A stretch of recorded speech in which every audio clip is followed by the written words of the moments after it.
ஸ்ரீ மயூரநாதர் ஸ்ரீமத் பாம்பன் குமரகுருதாச சுவாமிகள் திருக்குடமுழக்கு நன்னீராட்டு பெருவிழா கடந்த 7/7/24 முதல் தொடங்கி 12/7/24 வரை 6 நாட்கள் நடைபெற்ற விழாவில் 12ஆம் தேதி காலை 5 மணிக்கு கலச புறப்பாடு பூஜை நடைபெற்றது.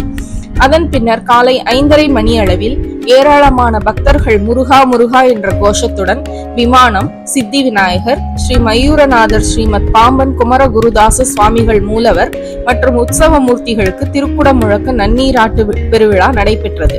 அதன் பின்னர் பாம்பன் சுவாமிகளுக்கு உத்தராங்க பூஜைகள், அதன் பின்னர் 9 மணிக்கு மகாபிஷேக தீர்த்த பிரசாதம் பக்தர்களுக்கு வழங்கப்பட்டது.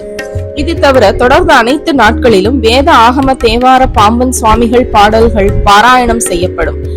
12/7/24 வெள்ளிக்கிழமை முதல் 28/8/24 புதன்கிழமை வரை 48 நாட்கள் மண்டலாபிஷேகமும் நடைபெறும்.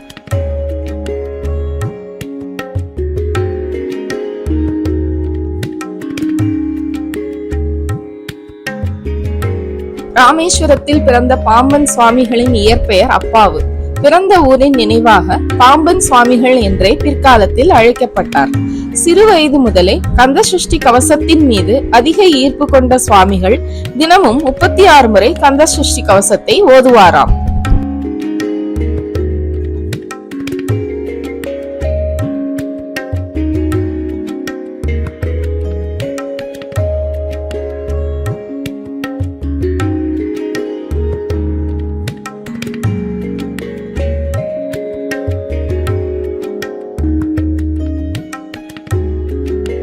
திருமணத்திற்கு பிறகும் முருகப்பெருமானியை எப்போதும் நினைத்துக் கொண்டிருந்ததால் சுவாமிகளுக்கு மீண்டும் துறவற எண்ணம் எழுந்தது.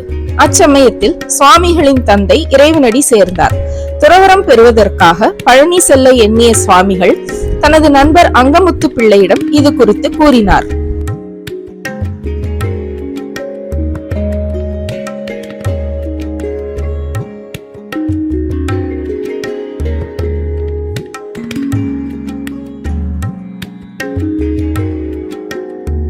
பழனி வருவதற்கு முருகப்பெருமான் உத்தரவு தந்தாரா என்று கேட்ட நண்பர் கேள்விக்கு ஆம் என்று கூறினார் சுவாமிகள். அன்று மாலை முருகப்பெருமானை நினைத்து பாடிக்கொண்டிருக்கும் போது அவர் முன் தோன்றிய முருகப்பெருமான், எதற்காக நான் உத்தரவு தருவதற்கு முன்பாக தந்துவிட்டதாக நண்பரிடம் பொய்யுரைக்க வேண்டும் என்று சினம் கொண்டார். ஆன்ம லாபம் கருதியே பொய்யுரைத்ததாக சுவாமிகள் எவ்வளவுதான் சமாதானம் கூறினாலும் முருகப்பெருமானின் சினம் குறையவில்லை. எக்காரணம் கொண்டும் பொய்யுரைத்தல் தவறு என்றும் தன்னிடம் இருந்து உத்தரவு கிடைக்கும் வரை சுவாமிகள் பழனிக்கு வரக்கூடாது என்றும் கூறிவிட்டு மறைந்தார் முருகப்பெருமான்.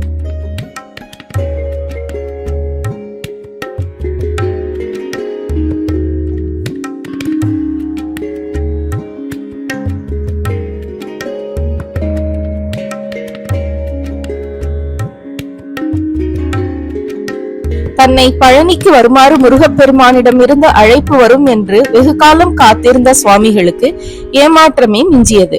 அவரது இறுதி காலம் வரை முருகப்பெருமானிடம் இருந்து பழனிக்கு வருமாறு அழைப்பு வரவே இல்லை. எக்காலத்திலும் பொய்யுரைத்தல் ஆகாது என்பதை உணர்ந்தார் சுவாமிகள். இந்த நாளை ஆடி வெள்ளிக்கிழமை சத்திய திருநாளாக சுவாமிகளின் அடியார்கள் கடைபிடித்து வருகிறார்கள்.